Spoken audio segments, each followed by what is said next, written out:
you have pure chaos. Does that make sense to you? Okay, let's go a little further. The cultural level. Under the Constitutional Republic, a better world. Greater adherence to moral principles by citizens in general. What that means is, if individuals are moral, and more individuals are moral, and they teach their offspring to be moral, collectively in the culture becomes moral. Conversely, the opposite is also true. And that's what we're getting in America today. We're like rotten fruit with maggots in it. It seems like everybody who's wicked tries to come up with something a little more wicked than the person before them to undo them.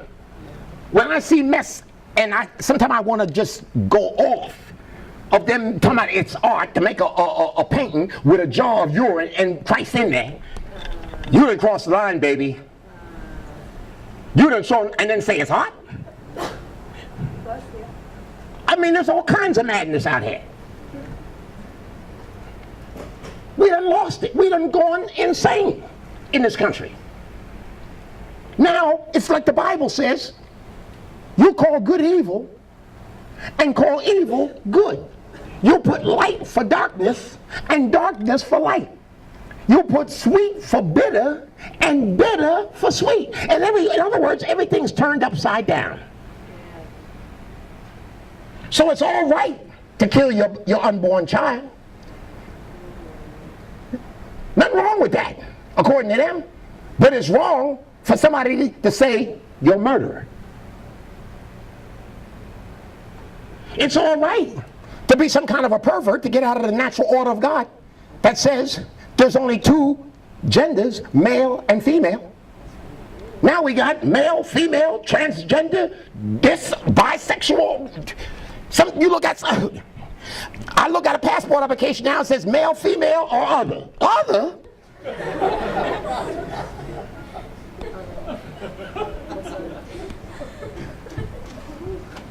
What?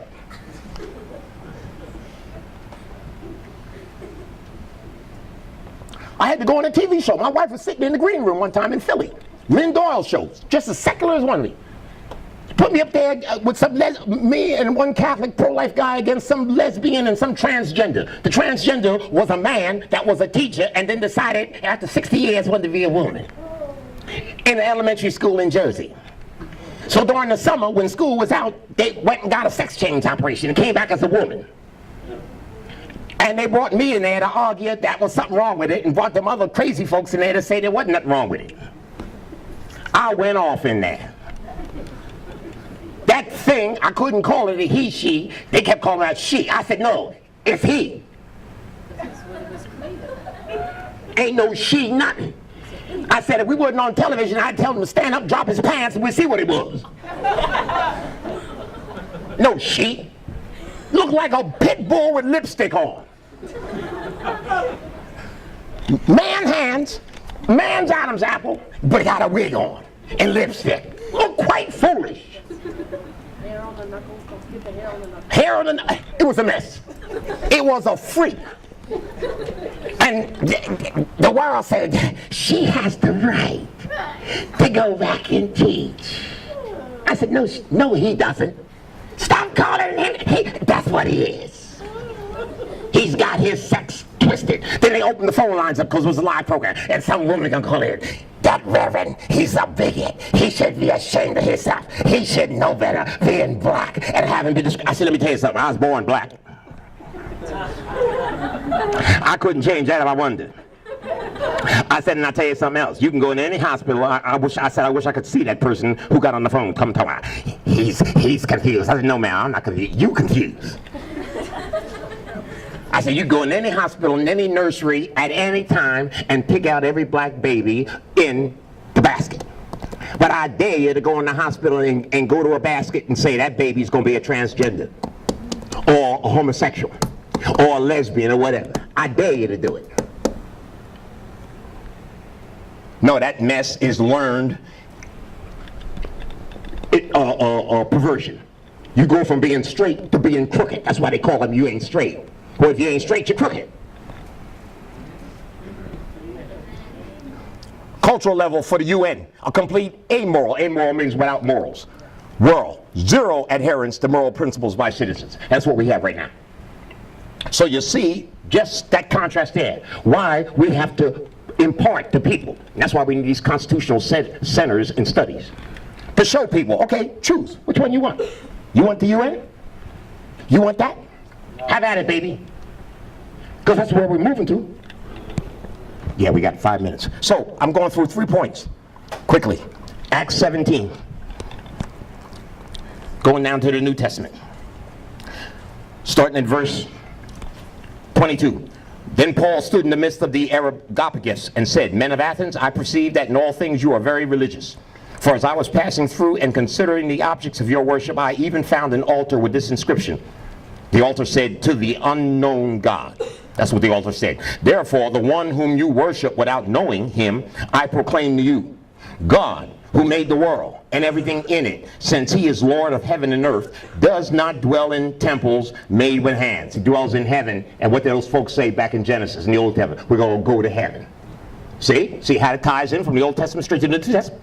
Now, nor is he, God, worshipped with men's hands, as though he needed anything, since he, God, gives to all life, breath, and all things. God is the originator of all things. God is the provider, not the United Nations, not Congress, not the Supreme Court. God. Wouldn't be any Supreme Court if it wasn't for God, because number one, God gave the founders the wisdom to set up the judiciary. Number two, God created the human beings that sit on it. Same with everything else. Verse 26. And he, God, has made what? From one blood every nation of men. See that nation again? To do what? To dwell on all the face of the earth. And look at this last phrase. And has determined their pre-appointed times and the boundaries of their dwellings. There it is again. National sovereign states or countries.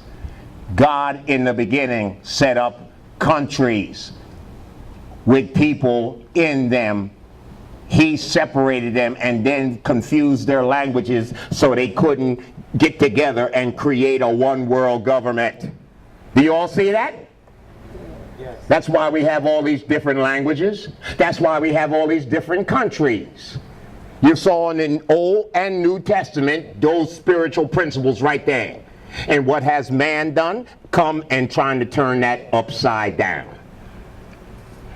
And where did they get the idea for the United Nations? Out of Genesis. And as I close, what I'm saying to you is, saints of God, campers, adults, if you don't get the spiritual biblical principles of all this stuff, you're just spinning your wheels. Because it's all spiritual.